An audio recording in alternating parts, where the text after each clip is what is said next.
City payrolls are going to be up by about $150 million of total cost versus last year. The total city budget is up $400 million versus last year, and you're going to be paying for it with a tax hike of an additional 5%. Adam, we know the budget makes some big investments in affordable housing and the fire department. What are some other investments that could be a cause of concern?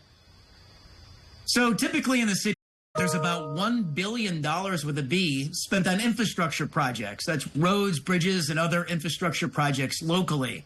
And that takes a lot of favor from the construction industry, from architects. You know, you buy a lot of friends with that spending. TC Broadnex has proposed of doubling it from $1 billion last year to $1 billion this year, and then keeping that spending level or slightly increasing it for the next 5 years. He wants to spend a total of $10.5 billion on infrastructure projects.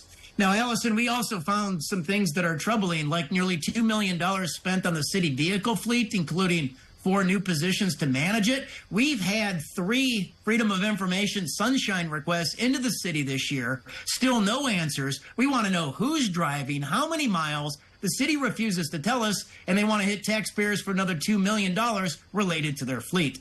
Adam, let's do some side-by-side. How does Austin's spending compare to other large cities? Well, the Super Bowl of corruption, I would have to say, is Chicago, Illinois, right?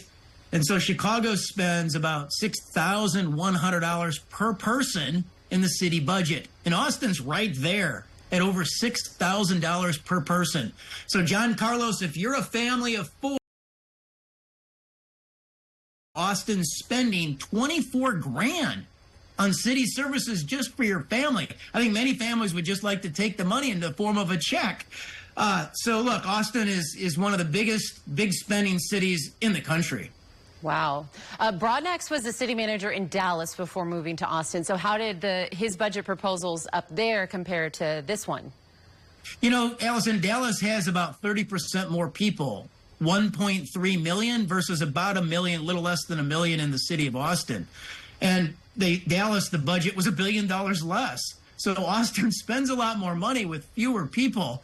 Dallas also has fewer city employees, about 1,200 fewer city employees, and they spend about half per person. They only spend $3,500 of city budget per person in Dallas versus over $6,000 for Austin, Texas. All right, Adam, some eye-opening numbers you just shared with us. Always great chatting with you. Thank you for joining us. Thank you. And you can find Adam's reports at openthebooks.com.